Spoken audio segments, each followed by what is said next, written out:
Today's Friday, September 9th. That was the president of the European Central Bank, Jean-Claude Trichet, you heard at the top. And we're coming to you today from Germany. Caitlin, you and I are right now, as we speak, in the lobby of our hotel in East Berlin. In an hour, we're catching an overnight train. It's hard to overstate how much Germans worry about inflation. No one likes inflation, but no one obsesses about it like the Germans. Almost everyone we talked to worried about it. I had this cab driver, he quoted the inflation rate to us from memory. He said there's a reason Germans still obsess about inflation. During the Weimar times, it was out of control. It's arguably the most destructive case of inflation in history. The inflation rate was so high that your money lost value by the second. The marks were so worthless, they were used as wallpaper in German bathrooms. You probably can't find a people in the world who have a better sense of the consequences of bad monetary policy. When the euro was created, all the central banks of all the countries gave up their own personal right to print money. The only central bank with the power to create euros out of thin air became the European Central Bank. And this, of course, made the Germans very nervous. At the time, they said, okay, we'll join your currency union, but on one condition, that the European Central Bank never be allowed to repeat the mistakes of the 20s. It has to be totally independent from the government. They can never have the power to go to the central bank and ask them to print money. And so the ECB was set up along very German lines. Very German. Yes, not allowed. And then the second rule the Germans insisted on, the primary job of the European Central Bank is to keep inflation in check. Remember, there are a bunch of governments that have borrowed a lot of money they can't pay back. And they've turned to the European Central Bank and said, can you lend us the money? Just tide us over. Rule follower, don't be so German. Here's the conundrum. Countries in need are turning to the ECB for help. But in order to help, the ECB would have to break its own rules. It would have to buy debt instruments to effectively lend the countries money. The central bank's board voted on this. Each member country of the euro is represented on the board. There were 4 votes against it, and 2 of them came from Germans. Okay, on to Italy. The problem is Italy's debt. Italy has the highest debt to GDP ratio in Europe behind Greece.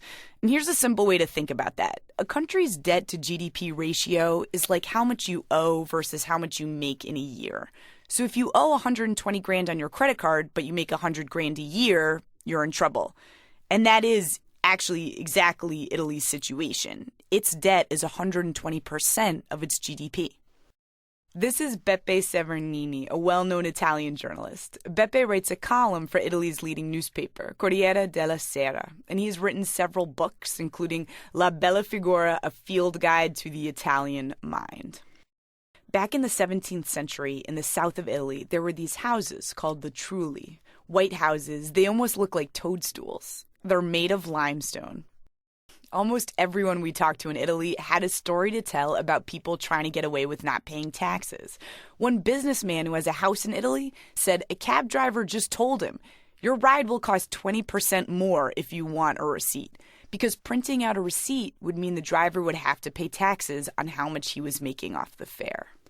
Italy's economy isn't growing much at all. It's sort of stagnant. Right now, the unemployment rate for young people in Italy is around 30%.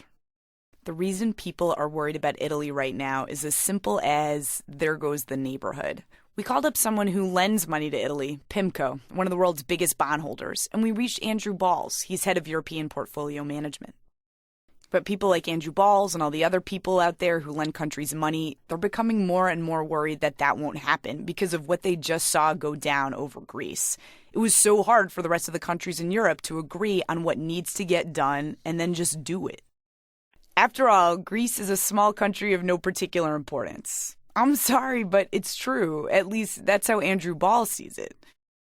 That's in a second. Today on the podcast, you're going to hear about another financial crisis, but not Europe's. This happened a decade ago, and it began with the popping of a huge housing bubble, which led to a stock market plunge and then a banking crisis. €1 is worth at least 1.2 Swiss francs forever. The Swiss economy depends on exports, and their export sector took a dramatic hit. So the central bank stepped in and said, hey, we're going to help. will buy as many euros as it takes, unlimited quantities of euros, to keep the Swiss franc from getting too much stronger than the euro. So, Caitlin, you and I went to a bureau de change in the Berlin train station just to double check. Make sure that 1 euro gets you at least 1.2 Swiss francs. And Caitlin is coming, and I think I see a Swiss franc in her hand. I'm super excited. What do you got? I have. Here we go. You ready? I got a cute little envelope. Ooh, it's like when you lose a tooth. Swiss francs. How many? Okay. 1 franc. 1 franc. What's that guy? It's a 20. 1.2 francs. Exactly. That's what 1 euro can buy you. Yep. Super exciting. That's exactly what I expected to happen. So until then, send us your comments, questions, ideas to planetmoney@npr.org. And I'm Zoe Chace. Thanks for listening.